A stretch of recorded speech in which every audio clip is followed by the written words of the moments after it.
तो इनिशियल वैसे starting ICT की होती है कंप्यूटर का इंट्रोडक्शन, कंप्यूटर का परिचय, जिसमें हम ये पढ़ते हैं कि कंप्यूटर एक इलेक्ट्रॉनिक मशीन है जिससे कि हम चीज़ों को बहुत जल्दी जल्दी कर सकते हैं। इसमें हम बहुत बड़े बड़े डेटा को एक साथ बहुत बड़े डेटा पे हम काम कर सकते हैं, बहुत जल्दी जल्दी इसमें सारे फंक्शन हम कर सकते हैं। तो ये सारे के सारे कंप्यूटर का इंट्रोडक्शन हो गया। लेकिन अब क्योंकि सभी लोग कंप्यूटर से परिचित हैं तो कंप्यूटर का इंट्रोडक्शन पढ़ने का बहुत ज़्यादा मतलब नहीं बनता है। हम सीधे स्टार्ट करते हैं वहाँ से जहाँ पे से एक्चुअल क्वेश्चन बनना स्टार्ट होते हैं, वो है जनरेशन ऑफ कंप्यूटर। तो आज की हमारी पहली क्लास रहेगी जनरेशन ऑफ कंप्यूटर, एंड हम कोशिश करेंगे नेक्स्ट जो हमारे 12 से 15 दिन होंगे उसमें हम ये पूरा आईसीटी कंप्लीट करने का।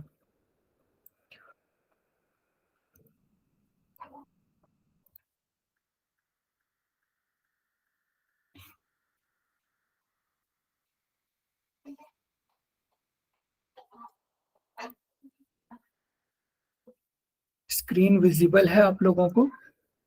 Sir yes sir. Yes sir. हाँ जी,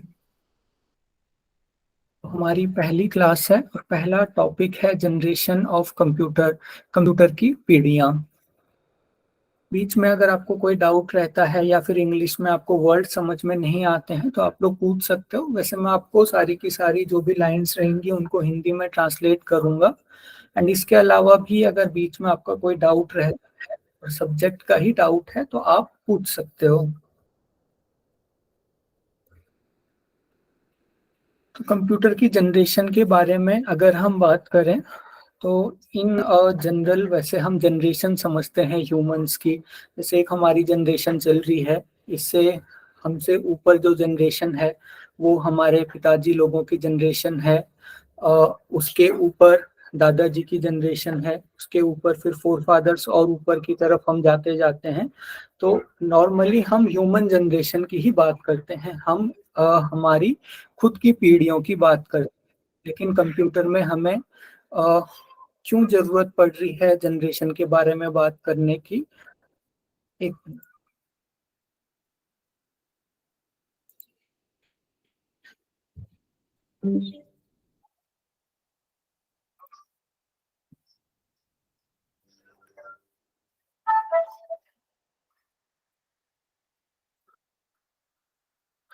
ठीक है, तो कंप्यूटर के बारे में हमें क्यों बात कर रही है, क्यों जरूरत पड़ रही है कंप्यूटर की जनरेशन के बारे में बात करने की? क्योंकि जो कंप्यूटर का विकास हुआ, कंप्यूटर का विकास ये कोई ओवरनाइट एक ही रात की बात नहीं थी। कंप्यूटर का विकास बहुत सारे चरणों में हुआ।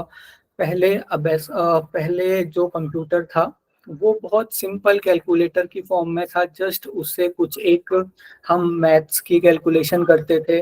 धीरे धीरे जो कंप्यूटर्स हैं उनका डेवलपमेंट होना स्टार्ट हुआ। कंप्यूटर के अंदर जितनी भी चीजें होती थी पहले वो बहुत सिंपल होती थी, धीरे धीरे वो चीजें भी आगे और ज्यादा डेवलप होती गई। अब इसको अगर हम इसे बहुत लाइव तरीके से समझने का ट्राई करें तो आपने देखा होगा आज से 10 साल पहले कीपैड फोन होते थे। तो जैसे कीपैड फोन थे, उसके बाद नोकिया ने सबसे पहले टच स्क्रीन फोन निकालने शुरू किए, जिसमें कि नोकिया का आपने देखा होगा एक 5210 करके फोन आता था। उसके बाद वो जो फोन था वो क्वालिटी भी था, क्वालिटी कीपैड। उसके बाद टच स्क्रीन मोबाइल आने लग गए, फिर एंड्रॉइड आ गया। तो इस तरीके से जैसे जैसे मोबाइल आपका डेवलप हुआ वैसे वैसे कंप्यूटर भी डेवलप हुए। और जो हमारा मोबाइल है वो भी एक तरीके का ही कंप्यूटर है।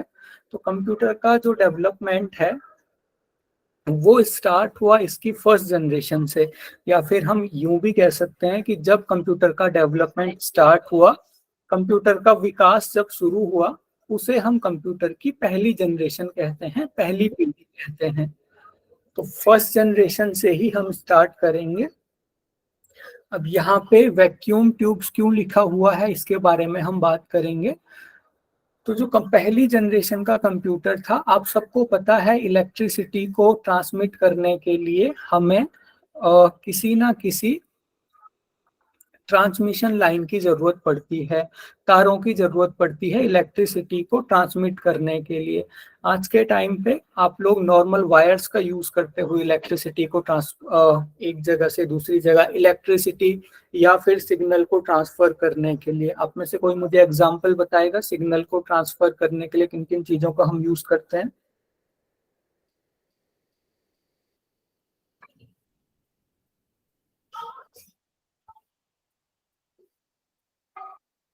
वायर सर, वायर बोल सकते हैं। हाँ जी, वायर्स का यूज करते हैं हम। इसके अलावा हाँ जी, केबल, हाँ केबल का यूज करते हैं। ब्रॉडबैंड, और बॉक्स, वाईफाई का यूज सर, करते हैं। हाँ जी, ब्लूटूथ का हम यूज करते हैं। तो ये टेक्नोलॉजी, ब्लूटूथ सर।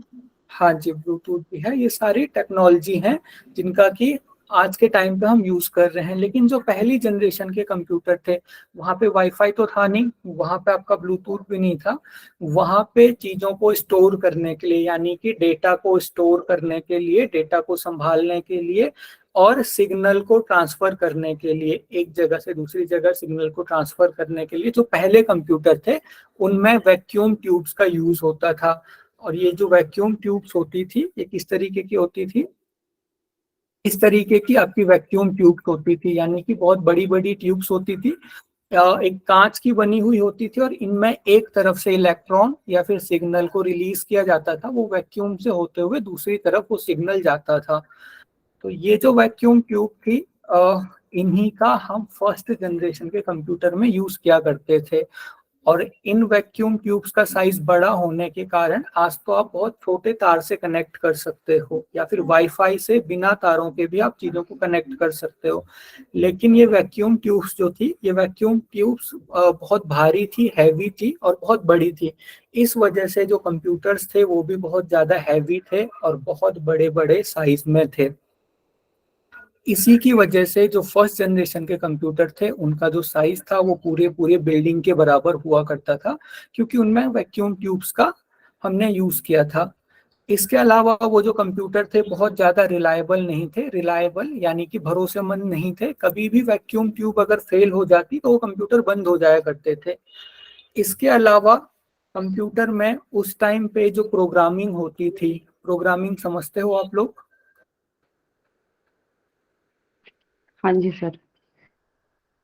हाँ जी, प्रोग्रामिंग किसे कहते हैं हम? सर कंप्यूटर की जो लैंग्वेज होती है वो उसमें जो कोडिंग वगैरह करते हैं वही सब। हाँ जी, प्रोग्रामिंग मीन्स कंप्यूटर को इंस्ट्रक्शन देने का एक तरीका है। प्रोग्रामिंग के थ्रू हम कंप्यूटर को इंस्ट्रक्शन देते हैं। जैसे कि अभी मैं जो लैपटॉप यूज कर रहा हूँ इसमें पहले से इंस्ट्रक्शन भरे हुए हैं कि मैं अगर नेक्स्ट वाले एरो को क्लिक करूंगा तो अगली स्लाइड खुल जाएगी। तो कंप्यूटर को इंस्ट्रक्शन देने के लिए प्रोग्रामिंग का यूज किया जाता है। तो जो पहली जनरेशन के कंप्यूटर थे उनमें लो लेवल प्रोग्रामिंग का यूज होता था। यहाँ पे जो भी आप बोल्ड लेटर्स में देख रहे हो उन सबसे क्वेश्चन आ चुका है। ये जो पहली जनरेशन के कंप्यूटर थे वैक्यूम ट्यूब यूज करते थे, थोड़ा सा हैवी और बहुत बड़े साइज में थे ये। एंड इसके अलावा ये लो लेवल प्रोग्रामिंग के ऊपर काम करते थे और इनका अपना कोई ऑपरेटिंग सिस्टम नहीं था।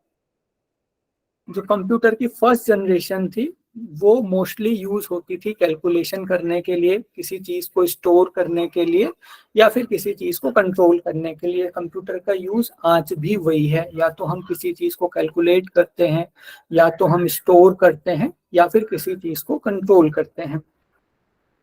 इसके अलावा क्योंकि ये बहुत ज्यादा भारी थे और बहुत बड़े बड़े रूम में ये फैले हुए थे, इसीलिए बहुत ज्यादा इलेक्ट्रिसिटी को कंज्यूम करते थे। तो ये कुछ एक कैरेक्टरिस्टिक हो गए फर्स्ट जनरेशन ऑफ कंप्यूटर के। तो यहाँ पे कुछ चीजें आपने याद रखनी है, जैसे कि आपका वैक्यूम ट्यूब हो गया, ये बहुत बड़े हुआ करते थे, लो लेवल प्रोग्रामिंग को यूज करते थे और बहुत ज्यादा इलेक्ट्रिसिटी को ये जो कंप्यूटर थे ये यूज करते थे। तो वही चीजें यहाँ पे लिखी हुई है। मेन इलेक्ट्रॉनिक कंपोनेंट इनका वैक्यूम ट्यूब था। प्रोग्रामिंग लैंग्वेज जो हमने वहां पे देखी थी वो देखी थी लो लेवल प्रोग्रामिंग लैंग्वेज। अब आपको कंफ्यूज नहीं होना है, ये लो लेवल प्रोग्रामिंग लैंग्वेज को ही हम मशीन लैंग्वेज कहते हैं। इसके अलावा इसमें जो मेमोरी यूज होती थी वो होती थी magnetic tapes and magnetic drums. आप लोगों ने पहले के टाइम पे गाने वगैरह सुनने के लिए एक वॉकमैन यूज होता था, सोनी का वॉकमैन आता था, उसमें कैसेट लगती थी जिसमें कि एक मैग्नेटिक स्ट्रिप होती थी, ब्लैक कलर की बहुत बड़ी स्ट्रिप होती थी, उसी स्ट्रिप को हम मैग्नेटिक टेप कहते हैं। वो जो आप वॉकमैन के ऊपर या फिर किसी ऑडियो डिवाइस के ऊपर उस कैसेट को लगाते थे, टेप के ऊपर उस कैसेट को लगाते थे, तो उस कैसेट के अंदर भरे हुए गाने फिर प्ले होना स्टार्ट हो जाते थे।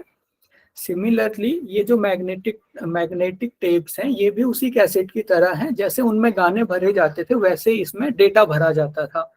तो मैग्नेटिक टेप्स और मैग्नेटिक जो ड्रम्स हैं ये इसकी मेन मेमोरी थी, यानी कि जो इसकी भंडारण क्षमता थी वो मैग्नेटिक टेप्स और मैग्नेटिक ड्रम्स में थी। अगर हम अभी की बात करें तो अभी जो हमारी मेन मेमोरी है वो किस फॉर्म में होती है?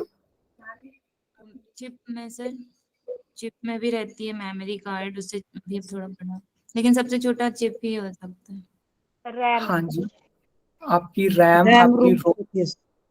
हाँ जी, आपकी हार्ड डिस्क हो गई, ये सारी की सारी आज के टाइम पे हम मेमोरी को यूज करते हैं। इसके अलावा आज के टाइम पे एक क्लाउड मेमोरी भी बहुत ज्यादा चल रहा है, जैसे गूगल ड्राइव। गूगल ड्राइव आपको 15 GB स्पेस फ्री देता है, इसके अलावा आप और उनकी मेमोरी यूज कर सकते हो। तो ये क्लाउड मेमोरी, आपकी पेन ड्राइव हो गई, हार्ड डिस्क हो गई, ये सारी की सारी अभी के टाइम पे चल रही है, लेकिन उस टाइम पे मैग्नेटिक टेप्स और मैग्नेटिक ड्रम्स यूज हुआ करते थे।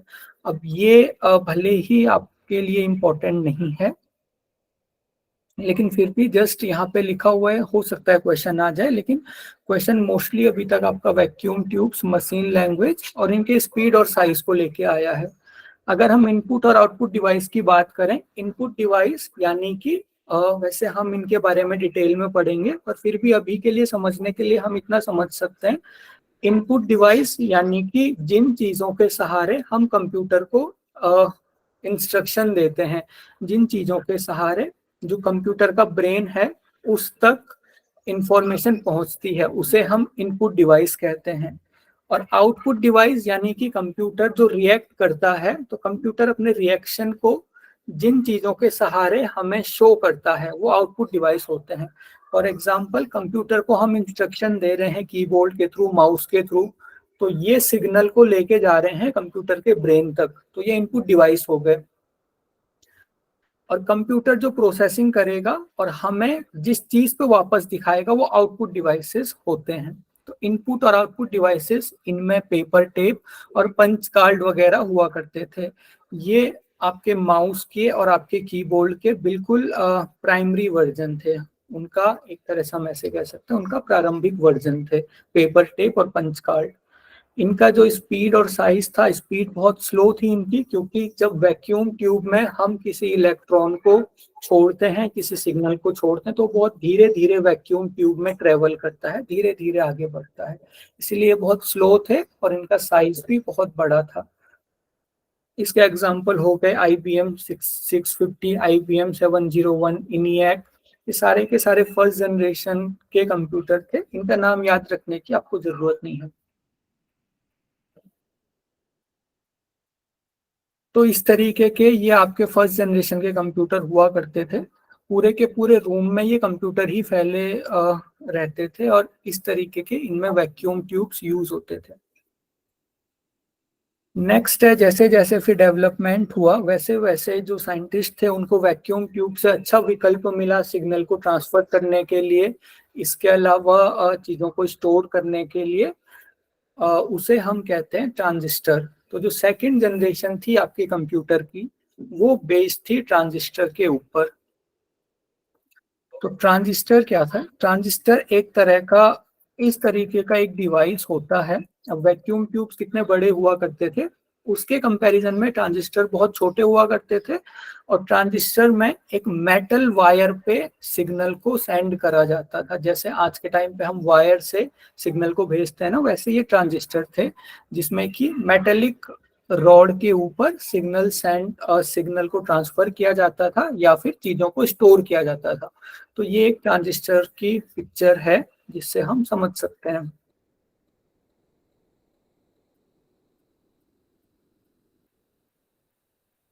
तो ये जो सेकंड जनरेशन थे, इनमें ट्रांजिस्टर का यूज हुआ, इसकी वजह से इनका साइज कम हो गया।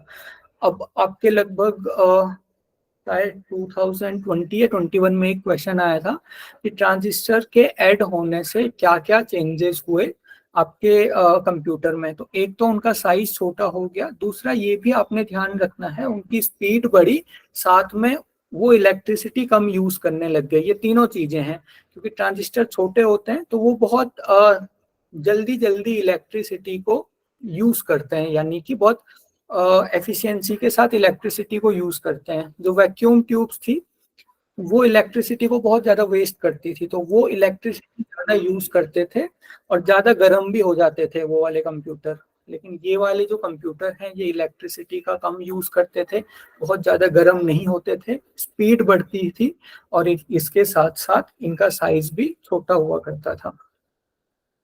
अब वो जो आपका वैक्यूम ट्यूब्स थी वो बनी हुई थी कांच की। ये जो आपका ट्रांजिस्टर था ये बना होता है सेमीकंडक्टर का। सेमीकंडक्टर एक तरह का सेमीकंडक्टर एक तरह का मटेरियल होता है जिसे कि आर्टिफिशियली बनाया जाता है सिग्नल वगैरह को ट्रांसमिट करने के लिए। तो ये मैंने आपको बताया ट्रांजिस्टर के यूज के साथ साथ आपकी स्पीड बढ़ी, आपका साइज कम हुआ और जो कंप्यूटर गर्म होते थे उनका गर्म होना भी कम हुआ, और इसके अलावा वो इलेक्ट्रिसिटी का भी कम यूज करने लग गए। ये 4 पॉइंट आपको सारी जनरेशन में ध्यान रखने हैं। जैसे जैसे हम जनरेशन में आगे की तरफ बढ़े वैसे वैसे साइज छोटे हुए, वैसे वैसे स्पीड बढ़ी, वैसे वैसे जो हीटिंग की प्रॉब्लम थी वो कम हुई, और वैसे वैसे इलेक्ट्रिसिटी का जो यूज था वो भी कम हुआ। इसके अलावा आपकी सेंट्रल प्रोसेसिंग यूनिट, मेमोरी और ये जो सारे कंसेप्ट थे ये पहली बार अच्छे से यूज हुए कंप्यूटर्स में। यानी कि हमने जो फर्स्ट जनरेशन की कंप्यूटर पढ़ा था वहां पे आपका ये जो मैग्नेटिक टेप और मैग्नेटिक ड्रम यूज होते थे ये कंप्यूटर से बाहर रखे हुए होते थे, यानी कि कंप्यूटर के पास अपनी कोई मेमोरी नहीं थी, वो बाहर की मेमोरी के ऊपर डिपेंड हुआ करते थे। लेकिन जैसे ही सेकंड जनरेशन में कंप्यूटर्स आए, उनका डेवलपमेंट हुआ, वैसे ही कंप्यूटर के पास अपना एक कोर स्टोरेज आ गया, यानी कि कंप्यूटर के पास अपनी मेमोरी आ गई। कंप्यूटर के अंदर ही मेमोरी जो है वो लगाई हुई होती थी। जैसे आज आपके फोन में आपके फोन की एक स्टोरेज होती है ना, वैसे ये जो प्रॉपर्टी है ये स्टार्ट हुई सेकंड जनरेशन ऑफ कंप्यूटर्स थे। इसके अलावा इनमें जो प्रोग्रामिंग लैंग्वेज यूज होती थी वो असेंबली और मशीन लैंग्वेज दोनों ही यूज होती थी। तो ये आपका सेकंड जनरेशन था। इसमें आपको क्या क्या ध्यान रखना है, सबसे पहले ट्रांजिस्टर के ऊपर चलते थे जो कि बने हुए होते थे सेमीकंडक्टर के। इसके अलावा पहली बार कंप्यूटर को उसकी कोर स्टोरेज मिली। इसके अलावा पहली बार कंप्यूटर में central processing unit, memory, programming language, input output devices का अच्छे से यूज हुआ। और बाकी जो मैंने आपको 4 पॉइंट बताए थे, स्पीड बढ़ी, साइज कम हुआ, की जो प्रॉब्लम है वो कम हुई, और इलेक्ट्रिक। हाँ जी, का यूज किया था फर्स्ट जनरेशन में। आप रिपीट करोगे अपना क्वेश्चन? फर्स्ट जनरेशन में कौन सी लैंग्वेज का यूज किया था कंप्यूटर के लिए? फर्स्ट जनरेशन में आपका था मशीन लैंग्वेज, सेकंड जनरेशन में आपका असेंबली और मशीन लैंग्वेज दोनों का ही यूज होता था। तो ये जो असेंबली लैंग्वेज थी ये कंपैरेटिवली इजी थी as compare to machine language, यानी कि पहली जनरेशन की जो मशीन लैंग्वेज थी वो बहुत ज़्यादा टफ होती थी, उसके कंपैरिजन में असेंबली लैंग्वेज थोड़ा सा इजी थी। तो ये इसके मेन कैरेक्टरिस्टिक हैं सेकंड जनरेशन के, यानी कि ट्रांजिस्टर का यूज करते थे, machine language and assembly language. इसके अलावा इनमें मेमोरी जो यूज होती थी वो थी magnetic core and magnetic tape disc. जो आपका मैग्नेटिक वर्ल्ड है वो लगभग हर जगह रहेगा, क्योंकि एक मिनट जस्ट,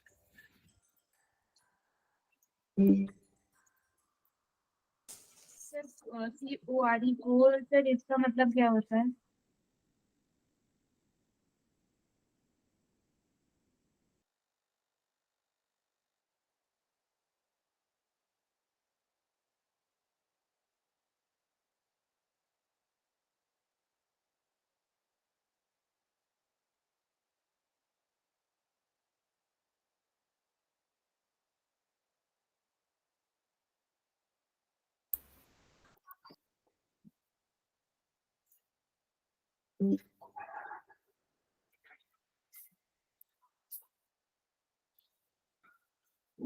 तो ये जो मैग्नेटिक वर्ल्ड है ये लगभग आपका हर जगह आएगा, क्योंकि आज के टाइम पे भी हम जो हार्ड डिस्क यूज करते हैं उसमें एक तरह का मैग्नेट ही रहता है, डेटा स्टोर हम उसी में करते हैं।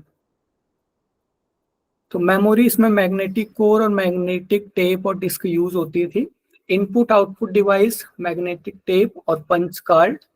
इसके अलावा ये थोड़े छोटे थे साइज में, लो पावर कंजम्पशन, कम बिजली का यूज करते थे और कम हीट को जनरेट करते थे as compare to first generation of computer. तो ये आपका सेकंड जनरेशन है। बहुत ज़्यादा इनसे आपका क्वेश्चन बाहर से नहीं आएगा, जस्ट ट्रांजिस्टर के बारे में पूछ लिया जाएगा, मशीन लैंग्वेज, असेंबली लैंग्वेज, और ये जो पावर एंड साइज, इसके ऊपर कंसेप्चुअल क्वेश्चन आ जाता है। नेक्स्ट जो है वो है आपकी थर्ड जनरेशन ऑफ कंप्यूटर, आपकी कंप्यूटर की तीसरी पीढ़ी, जिसमें कि इंटीग्रेटेड सर्किट यूज हुए।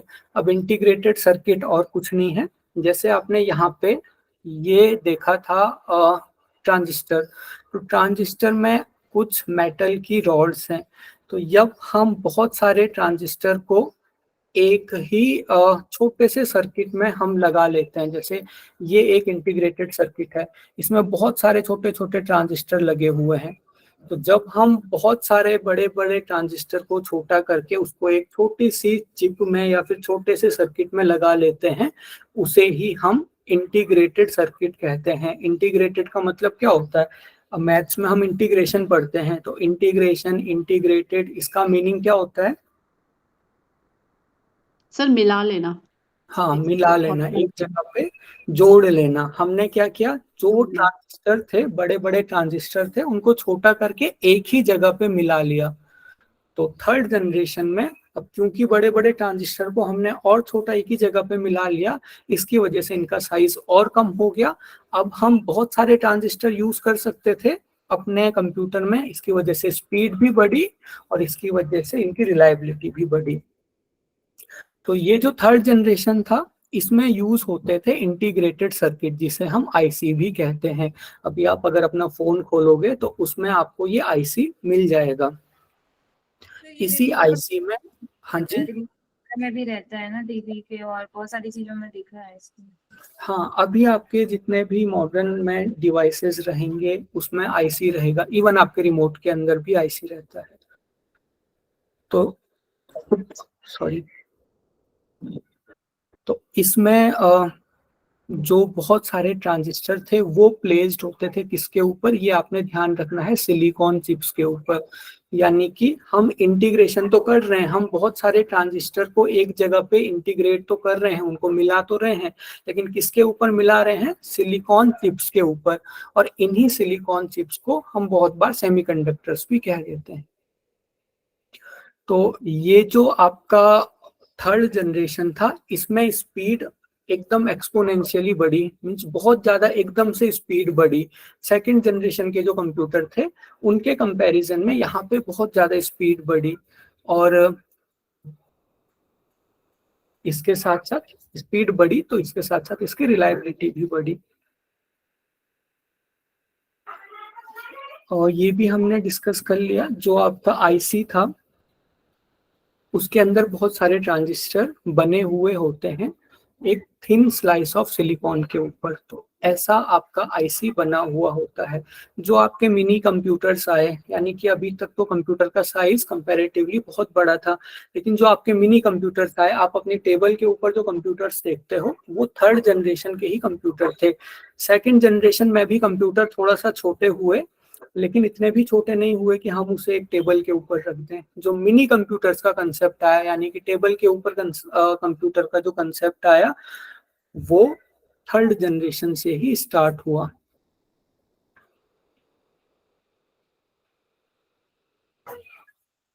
सर इसमें सिलिकॉन चिप्स का क्या बताया, क्या है करके?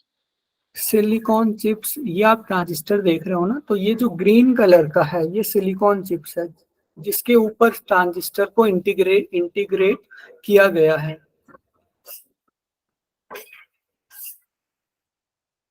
मेन इसका इलेक्ट्रॉनिक जो कंपोनेंट था वो था इंटीग्रेटेड सर्किट।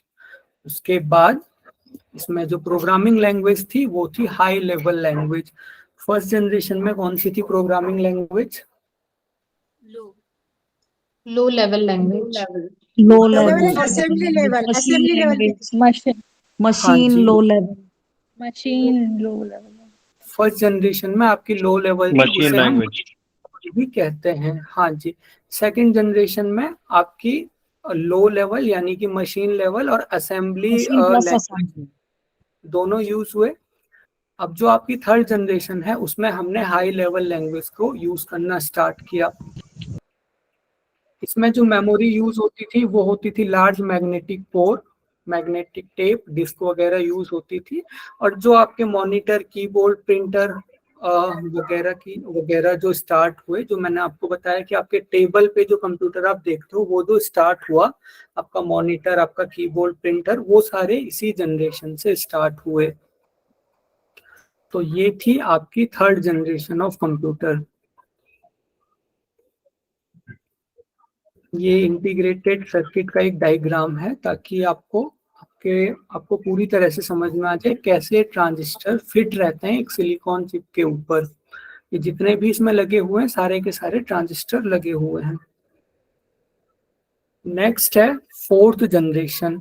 तो फोर्थ जनरेशन और थर्ड जनरेशन लगभग सेम है। यहाँ पे हमने एक जो सिलिकॉन चिप थी उसके अंदर इंटीग्रेशन किया था बहुत सारे ट्रांजिस्टर का। उसी इंटीग्रेशन को जब हम बहुत बड़े लेवल पे करें, यानी कि अभी आप जितने ट्रांजिस्टर देख रहे हो यहाँ पे, अगर इससे 10 गुना ज्यादा ट्रांजिस्टर यहाँ पे लगा दिए जाएं तो वो हो जाएगा हमारा माइक्रो प्रोसेसर। तो थर्ड जनरेशन में आपका इंटीग्रेटेड सर्किट था। तो थर्ड जनरेशन में इंटीग्रेशन स्टार्ट हुआ था, यानी कि ट्रांजिस्टर को एक जगह पे हम रख रहे थे, जोड़ रहे थे। और जब हम और ज्यादा इंटीग्रेशन हमने करना शुरू किया तो वो हमारा कहलाया माइक्रो प्रोसेसर। तो माइक्रो प्रोसेसर भी आपका एक तरीके का इंटीग्रेटेड सर्किट ही है, जिसमें लार्ज स्केल पे इंटीग्रेशन किया जाता है। यानी कि जो आपका आईसी था उसमें बहुत छोटी स्केल पे इंटीग्रेशन किया जा रहा था, माइक्रो प्रोसेसर में बहुत बड़ी स्केल में इंटीग्रेशन किया जाता है। क्लियर हुआ? Yes sir. हाँ जी, तो ये जो आपके माइक्रो प्रोसेसर थे, इनमें एक ही सर्किट के अंदर आपका अर्थमेटिक यूनिट भी थी, यानी कि कंप्यूटर की एक यूनिट होती है अर्थमेटिक यूनिट, जो कि कैलकुलेशन का काम करती है। इसके अलावा लॉजिकल यूनिट थी, ये भी आपकी कंप्यूटर की एक यूनिट होती है। और जो आपके कंप्यूटर को कंट्रोल करती है, कंप्यूटर के जो कंट्रोल फंक्शन है उनको कंट्रोल करने वाली यूनिट, उनको कंट्रोल करने वाला डिपार्टमेंट भी उसी एक चिप के अंदर था। तो अभी आप लोग बात करते हो कि हमारे फोन में कौन सा प्रोसेसर है, हमारे कंप्यूटर में कौन सा प्रोसेसर है, i3, i5। फोन में हम बात करते हैं स्नैपड्रैगन प्रोसेसर, मीडियाटेक का प्रोसेसर। तो वो जो हम प्रोसेसर की बात करते हैं वो प्रोसेसर इसी जनरेशन का है। तो माइक्रो प्रोसेसर यानी कि लार्ज स्केल इंटीग्रेशन, इसे हम LSI सर्किट भी कहते हैं। तो माइक्रो प्रोसेसर में और LSI में आपने कंफ्यूज नहीं होना है, दोनों ही एक ही चीज है, लार्ज स्केल इंटीग्रेशन, और उसे ही हम माइक्रो प्रोसेसर भी कह देते हैं। तो अब क्योंकि इतना बड़े लेवल पे हमने इंटीग्रेशन किया, यानी कि इतने बड़े लेवल पे हमने हम ऐसे कह सकते हैं हजारों ट्रांजिस्टर को एक छोटे से सर्किट के ऊपर रख दिया, तो इसकी वजह से उनकी जो स्पीड थी वो बहुत ज़्यादा बढ़ गई। अब हम कंप्यूटर में मल्टी प्रोसेसिंग कर सकते थे, मल्टी प्रोग्रामिंग। मल्टी प्रोसेसिंग का मतलब है कि अभी जैसे कि हमारा जैसे ये जो मेरा लैपटॉप है इसमें मीट भी खुला हुआ है और साथ में आपको मैं प्रेजेंटेशन भी शेयर कर रहा हूँ। तो ये आपकी मल्टी प्रोसेसिंग हो गई, एक साथ दो चीजें चल रही हैं। मल्टी प्रोग्रामिंग हो गई, time sharing, operating speed, virtual memory, ये जितनी भी चीजें हैं ये आपकी स्टार्ट हुई 4th जनरेशन से। और जो आपका कंसेप्ट आया प्राइवेट कंप्यूटर्स का, यानी कि हमने बात की थी 3rd जनरेशन में टेबल के ऊपर कंप्यूटर आया। तो टेबल के ऊपर तो 3rd जनरेशन में कंप्यूटर आया, लेकिन उस टाइम वो थोड़ा कॉस्टली हुआ करते थे और ऐसे प्राइवेट कंप्यूटर्स का कंसेप्ट नहीं था, लोगों के पास अपने पर्सनल कंप्यूटर नहीं होते थे उस समय पे। लेकिन जैसे ही 4th जनरेशन आया, थोड़े से कंप्यूटर और ज़्यादा सस्ते हुए, तो यहाँ पे कंसेप्ट ऑफ प्राइवेट कंप्यूटर्स, यानी कि लोगों के पास अपने व्यक्तिगत कंप्यूटर्स भी लोग रखने लग गए। और इसके साथ एक और चीज़ का आपने ध्यान रखना है, जो कंप्यूटर नेटवर्क्स हैं, यानी कि आपका इंटरनेट वगैरह, ये भी आपका 4th जनरेशन में आया। तो एक सर ये बार मैं लैपटॉप सर ये लैपटॉप जो हमारे 4th जनरेशन में आएगा या 3rd में, जो अब लैपटॉप यूज करते हैं? अभी क्योंकि ये 3rd और 4th जनरेशन हम टेक्नोलॉजी के अकॉर्डिंग क्लासिफाई कर रहे हैं, तो हमारे लैपटॉप के अंदर बहुत सारी चीजें 3rd जनरेशन की भी हैं। जैसे आईसी हम यूज कर रहे हैं, हमारे लैपटॉप के अंदर बहुत बड़े अमाउंट में आईसी होगा, तो 3rd जनरेशन का हो गया आईसी। इसके अलावा हमारे लैपटॉप में प्रोसेसर भी है, तो वो 4th जनरेशन का हो गया। इसके अलावा हम अपने लैपटॉप में, अगर हम एक आजकल चैट जीपीटी करके आपने सुना होगा, आर्टिफिशियल इंटेलिजेंस, अगर आप अपने लैपटॉप में वो सॉफ्टवेयर यूज कर रहे हो, तो वो सॉफ्टवेयर 5th जनरेशन का हो गया। तो लैपटॉप एज अ होल हम किसी जनरेशन में नहीं रख सकते हैं, क्योंकि हम टेक्नोलॉजी के अकॉर्डिंग हमने जनरेशन को डिवाइड किया हुआ है। तो लैपटॉप इन जनरल हमारा 5th जनरेशन में आएगा, लेकिन इसमें जो चीजें यूज हो रही हैं, जैसे लैपटॉप में जो माइक्रो प्रोसेसर यूज हो रहा है, ये आपका 4th जनरेशन। आईसी यूज हो रहा है, वो आपका 3rd जनरेशन का है। इस तरीके से समझना है आपने। और सर ये जो लैंग्वेजेस होती है ना, जैसे बेसिक हो गई, सी प्लस प्लस, कोबोल, ये कौन से जनरेशन में आती है? ये 3rd में या 4th में? जैसे ये जो आपकी सी प्लस प्लस, कोबोल, जावा वगैरह, हाँ जी। ये आपकी हाई लेवल लैंग्वेजेस हैं। तो ये आपकी 4th और 5th जनरेशन और 3rd जनरेशन से चलना स्टार्ट हुई है। जैसे सी आपकी 3rd में आई, उसके बाद सी को और डेवलप किया गया, वो सी प्लस प्लस हो गई। तो आपको पर्टिकुलरली लैंग्वेजेस का नाम याद रखने की जरूरत नहीं है, लेकिन आपको लैंग्वेजेस का टाइप पता होना चाहिए। जैसे ये जो सी प्लस प्लस है, ये हाई लेवल लैंग्वेजेस हैं। उससे पहले आपने एक बार कमांड प्रोमोट देखा होगा, वो असेंबली लैंग्वेज पे वर्क करता था। तो आपको टाइप, भले ही आपको ये नाम याद ना रहे, लेकिन आपको इनका टाइप याद रखना है।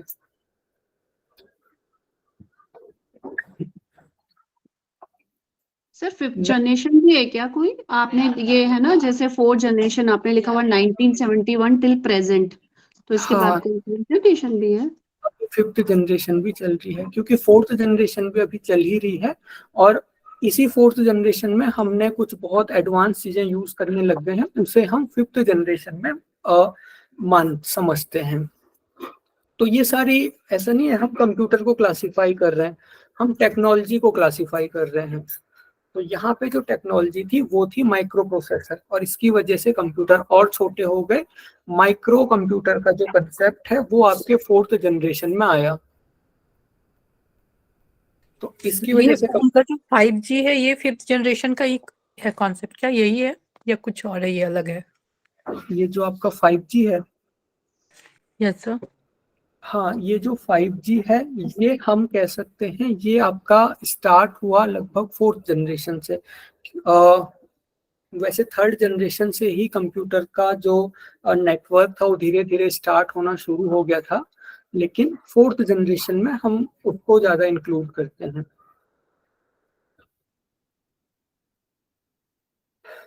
नेक्स्ट है ओके, एक बार यहाँ पे जिन जिन चीजों को आपने ध्यान रखना है वो है लार्ज स्केल इंटीग्रेशन, LSI जिसे हम कहते हैं, यानी कि एक छोटी सी चिप के ऊपर बहुत सारी चीजों को रख देना, उस छोटी सी चिप को हम कहते हैं माइक्रो प्रोसेसर। इसके अलावा यहाँ पे आपने ध्यान रखना है जो माइक्रो कंप्यूटर्स हैं, माइक्रो कंप्यूटर्स आपके लैपटॉप भी आ जाता है, आपका मोबाइल भी आ जाता है, ये सारी की सारी चीजें 4th जनरेशन से स्टार्ट हुई। और इसके अलावा मल्टी प्रोसेसिंग, मल्टी प्रोग्रामिंग, एक साथ कंप्यूटर में बहुत सारे काम करना, ये भी आपका 4th जनरेशन से ही स्टार्ट हुआ।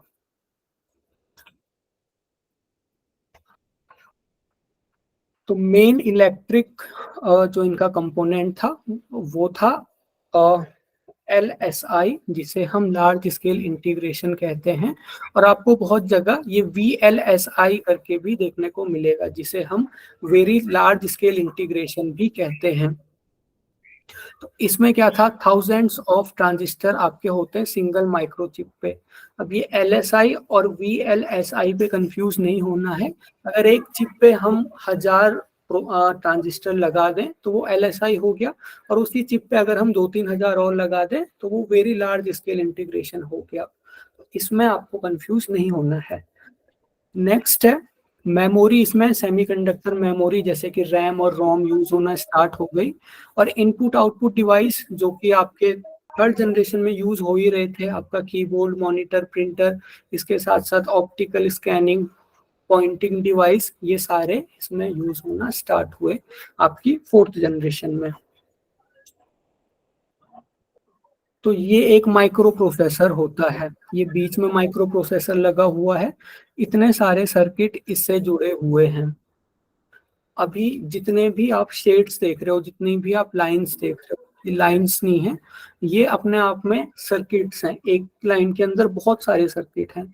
तो ये एक माइक्रो प्रोसेसर का पिक्चर है, जिससे हम समझ सकते हैं कितने लंबे स्केल पे, कितने बड़े लेवल पे यहाँ पे इंटीग्रेशन होता है ट्रांजिस्टर का।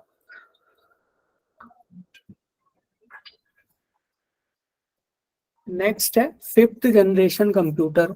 तो कंप्यूटर का जो हार्डवेयर का डेवलपमेंट होना था वो लगभग 4th जनरेशन तक कंप्लीट हो गया। अभी भी हमारे लैपटॉप में, हमारे मोबाइल में जो हार्डवेयर यूज हो रहा है वो 5th जनरेशन के ही यूज हो रहे हैं। जैसे माइक्रो प्रोसेसर, ऐसा नहीं है कि किसी के लैपटॉप में माइक्रो प्रोसेसर से बड़ी चीज लग जाएगी, सबके लैपटॉप में माइक्रो प्रोसेसर ही लगे हुए हैं, फोन में प्रोसेसर ही लगे हुए हैं।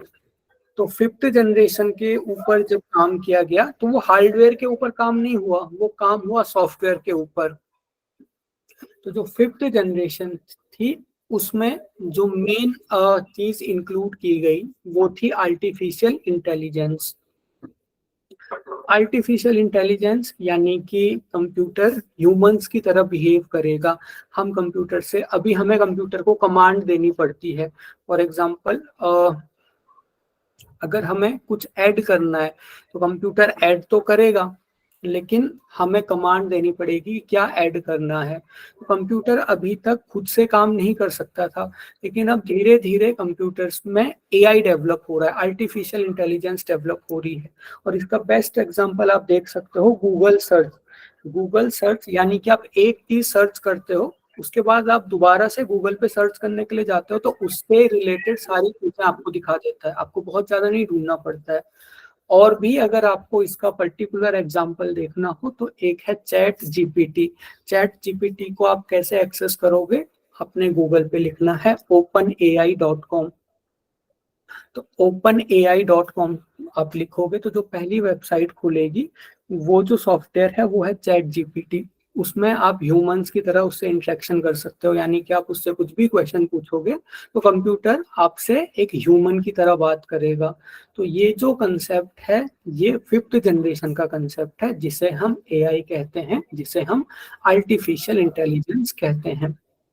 सर वो एलेक्सा जो होता है सर वो इसी टाइप में है जिसका हम हाँ। कमांड हाँ जी, एलेक्सा भी आपका एक AI ही है।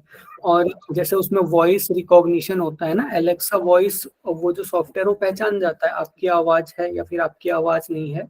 इसके अलावा वॉइस रिकॉग्निशन या फिर एरिया ऑफ मेडिसिन, बहुत सारे रोबोट्स वगैरह जो सर्जरी करते हैं ये सारी चीजें 5th जनरेशन में आई, यानी कि 5th जनरेशन पे हमने हार्डवेयर के ऊपर बहुत ज्यादा काम नहीं करा, सॉफ्टवेयर को डेवलप करने के ऊपर साइंटिस्ट ने ज्यादा फोकस किया।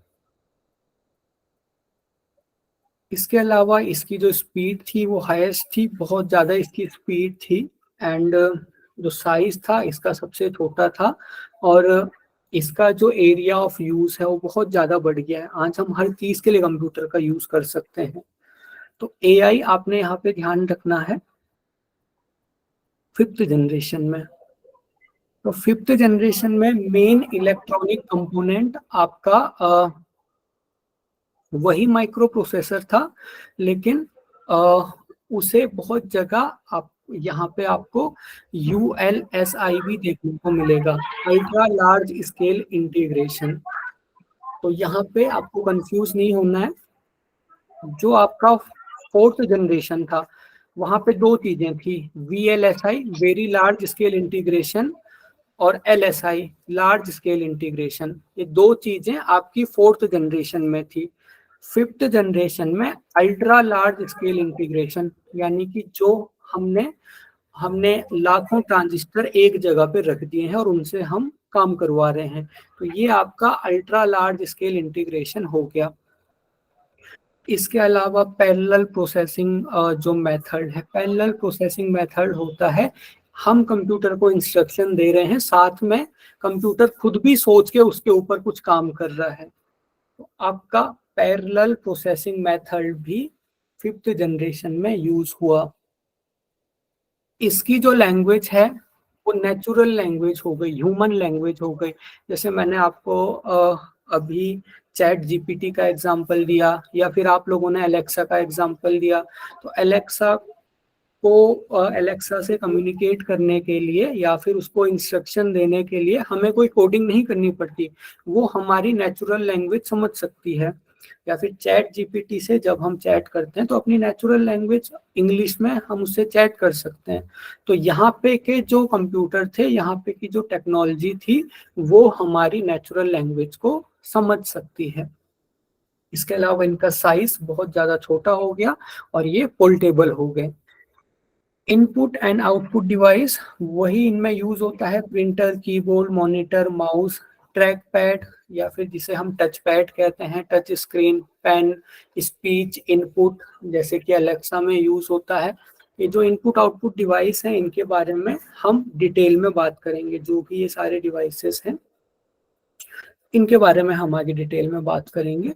अभी आपने यहाँ पे ध्यान रखना है, एक तो ये आर्टिफिशियल इंटेलिजेंस के ऊपर काम करते हैं, दूसरा ये अल्ट्रा लार्ज स्केल इंटीग्रेशन के ऊपर काम करते हैं, तीसरा ये नेचुरल लैंग्वेज को समझ सकते हैं। तो ये जो 3 चीजें हैं ये आपके 5th जनरेशन को बाकी सभी जनरेशन से अलग करती है।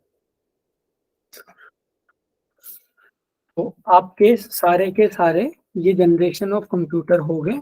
अच्छा, मोस्टली अभी तक जो क्वेश्चन आते हैं, बार बार क्वेश्चन रिपीट होते हैं, जो हेडिंग में आपको लिखा हुआ दिख रहा होगा, जैसे ट्रांजिस्टर, पहले जनरेशन में वैक्यूम ट्यूब्स, मोस्टली क्वेश्चन इन्हीं से आते हैं। लेकिन अगर ज़्यादा थोड़ा डीप में क्वेश्चन आएगा तो वो प्रोग्रामिंग लैंग्वेज के ऊपर आ जाएगा, स्पीड और साइज के ऊपर क्वेश्चन आ जाएगा। तो ये थे आपके जनरेशन ऑफ कंप्यूटर। इसमें आपको कोई कंफ्यूजन है?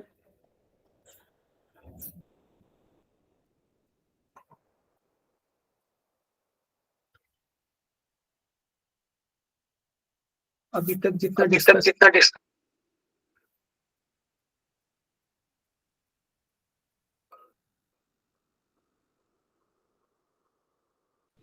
सर 4th जनरेशन कंप्यूटर हाँ के जी। बारे में बताओ।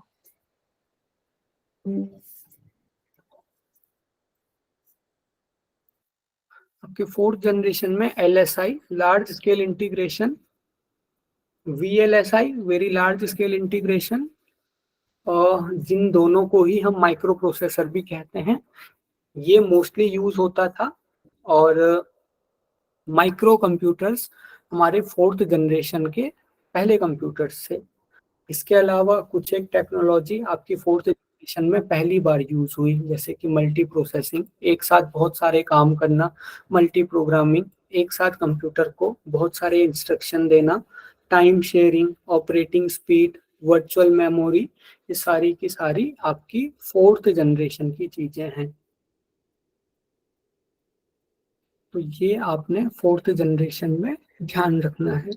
एक बार मैं फिर से आपको रिपीट कर रहा हूँ, क्योंकि अभी लगभग हमारे पास 10 मिनट बचे हुए हैं, तो हम टाइप्स ऑफ कंप्यूटर तो आगे नहीं कर सकते। तो इसी को मैं आपको एक बार रिपीट करता हूँ। फर्स्ट जनरेशन में आपके वैक्यूम ट्यूब को आपने ध्यान रखना है। वैक्यूम ट्यूब के अलावा ये लो लेवल प्रोग्रामिंग लैंग्वेज को यूज करते थे। लो लेवल यानी कि assembly language, sorry machine language को ये यूज करते थे। हाँ जी।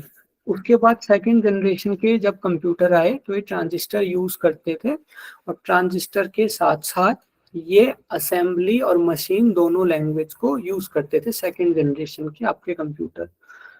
थर्ड जनरेशन में आपका इंटीग्रेटेड सर्किट आया, यानी कि बहुत सारे ट्रांजिस्टर को एक प्लेट के ऊपर रख दिया। तो ये आईसी यानी कि इंटीग्रेटेड सर्किट को यूज करते थे। एक सिलिकॉन चिप के ऊपर बहुत सारे ट्रांजिस्टर रखे हुए होते थे। मिनी कंप्यूटर जो कंसेप्ट है वो आपका थर्ड जनरेशन में आया। और इसके अलावा ये हाई लेवल लैंग्वेज पे चलते थे, जैसे कि सी प्लस प्लस, पाइथन, जावा, ये सारी चीजें आपकी हाई लेवल लैंग्वेज है, और ये आपके थर्ड जनरेशन वाले कंप्यूटर इसी के ऊपर चलते थे। उसके बाद फोर्थ जनरेशन में और ज्यादा बड़े लेवल पे इंटीग्रेशन किया गया, जिसे हम लार्ज स्केल इंटीग्रेशन या फिर वेरी लार्ज स्केल इंटीग्रेशन कहते हैं। और इंटीग्रेशन करके जो हमें चिप मिलती है उसे हम माइक्रो प्रोसेसर कहते हैं। तो माइक्रो प्रोसेसर का कंसेप्ट आपके फोर्थ जनरेशन में है। माइक्रो कंप्यूटर का कंसेप्ट भी आपके फोर्थ जनरेशन में है। इसके अलावा आपका पर्सनल कंप्यूटर का कंसेप्ट भी फोर्थ जनरेशन में ही है। Personal private computers fourth generation से ही स्टार्ट हुआ। नेक्स्ट है फिफ्थ जनरेशन। फिफ्थ जनरेशन में आपका एआई, आर्टिफिशियल इंटेलिजेंस और यूएलएसआई। हाँ जी सर ये फोर्थ जनरेशन और लैंग्वेज कौन सी है फोर्थ जनरेशन? फोर्थ जनरेशन में भी हाई लेवल लैंग्वेज। अच्छा, हाँ जी। Thank you. फिफ्थ जनरेशन में भी प्रोग्रामिंग करने के लिए हाई लेवल लैंग्वेज ही यूज होती है, लेकिन फिफ्थ जनरेशन के जो कंप्यूटर्स हैं वो हमारी नेचुरल लैंग्वेज भी समझ सकते हैं। तो फिफ्थ जनरेशन में AI, ULSI, ultra large scale integration, हमारी लैंग्वेज समझ सकते हैं फिफ्थ जनरेशन के कंप्यूटर। और अगर प्रोग्रामिंग करनी हो तो अभी भी हाई लेवल लैंग्वेज पे प्रोग्रामिंग की जाती है, इवन फिफ्थ जनरेशन में भी। तो ये आपका सारा समरी था कंप्यूटर्स की जनरेशन का। सर ये सेमीकंडक्टर मेमोरी क्या होती है? सेमीकंडक्टर आपने आया था ना कहीं? हाँ जी, सेमीकंडक्टर बेसिकली ये एक मेटल होता है जिसे मतलब आर्टिफिशियली उससे इलेक्ट्रॉन को रिमूव करके उसे सेमीकंडक्टर बनाया जाता है। तो सेमीकंडक्टर बहुत फास्ट सिग्नल वगैरह को ट्रांसमिट करता है। तो अभी की जो मेमोरी बनती है वो सेमीकंडक्टर से बनती है, तो उसकी वजह से कंप्यूटर ज्यादा फास्ट काम करता है। और सर मैग्नेटिक कोर एक जो बताया था स्टोरेज का, वो क्या होता है? हाँ, मैग्नेटिक टेप्स यानी कि एक तरह से हम मैग्नेट्स का यूज कर रहे हैं चीजों को स्टोर करने के लिए। जैसे पहले के टाइम पे कैसेट आती थी, बहुत सारी हार्ड डिस्क वगैरह अभी भी मैग्नेट के ऊपर चलती है। या फिर जो आप एटीएम देखते हो ना, उस पे एक मैग्नेटिक स्ट्रिप लगी रहती है। उस स्ट्रिप के अंदर आपका पूरा डेटा रहता है कि आपका कार्ड नंबर क्या है, आपके अकाउंट में कितने पैसे हैं, वो सारे के सारे उस मैग्नेटिक स्ट्रिप के ऊपर रहते हैं। तो मैग्नेटिक स्ट्रिप भी हमारी यूज होती है डेटा को सेव करने के लिए। हाँ जी, कोई और क्वेश्चन है आपका? सर थर्ड जनरेशन में सिलिकॉन चिप के अंदर क्या बताया था? हाँ, थर्ड जनरेशन में मैंने आपको बताया था कि जो ट्रांजिस्टर हैं, बहुत सारे ट्रांजिस्टर को एक प्लेट के ऊपर लगाया जाता है। वो जो प्लेट है वो सिलिकॉन की बनी हुई होती है, इसलिए हम उसे सिलिकॉन चिप कहते हैं। जी सर। हाँ जी। सर जनरलेशन जनरेशन से रिलेटेड भी क्वेश्चन आएंगे क्या? आपकी वॉइस नहीं आ रही मैम क्लियर, बैकग्राउंड नॉइस ज्यादा है। आप टाइप कर सकते हो अपना क्वेश्चन। सर वो पूछ रही है कि जनरेशन से रिलेटेड क्वेश्चंस आएंगे क्या? ये हाँ, question है। जनरेशन से रिलेटेड क्वेश्चन आपके 2 से 3 सालों में एक बार रिपीट हो जाते हैं। जनरली वो मैच करने वाले क्वेश्चन आते हैं और नीचे कूट दिए हुए होते हैं, इस तरीके के क्वेश्चन आते हैं इससे। सर जैसे हाई लेवल लैंग्वेजेस ये C प्लस ये उसी में ही आएंगे ना, C और C++ और अभी जो पाइथन वगैरह ये सब है। और ये असेंबली लैंग्वेजेस में सर कौन सी लैंग्वेजेस को हम डिफाइन करें? असेंबली लैंग्वेज में जैसे आपका कमांड प्रोमोट या फिर और कुछ और लैंग्वेज पहले यूज होती थी, तो उनके नाम जैसे मेरे को एक कमांड प्रोमोट ही है, बाकी आप सर्च कर सकते हो। बाकी आपको ग्रुप वाइज याद रखना है। जैसे आपको ये भी इतना भी नहीं आता कि जैसे C++, पाइथन, जावा, अब ये लैंग्वेजेस हैं, लेकिन आपको जस्ट हाई लेवल लैंग्वेज से ही ये टर्म हाई लेवल लैंग्वेज ही आएगा। सर जैसे फर्स्ट और सेकंड जनरेशन में तो हो गई लो लैंग्वेज, और थर्ड फोर्थ और फिफ्थ जनरेशन में हो गई high language, high level language. First generation हो गई लो लेवल लैंग्वेज, यानी कि जिसे हम मशीन लैंग्वेज कहते हैं। सेकंड जनरेशन में आपकी मशीन लैंग्वेज और असेंबली लैंग्वेज दोनों यूज होती हैं। थर्ड, फोर्थ और फिफ्थ तीनों में आपकी हाई लेवल लैंग्वेज चलती है, जैसे अभी बताया C++, जावा वगैरह, ये सारी चीजें। ओके, फर्स्ट जनरेशन कब से स्टार्ट हुई ये सारा PDF में है, ये सारा आप लोग वहीं पे से देख सकते हो। इन सब का लिखा हुआ आपको मिल जाएगा, कौन सी जनरेशन कब तक चल रही है।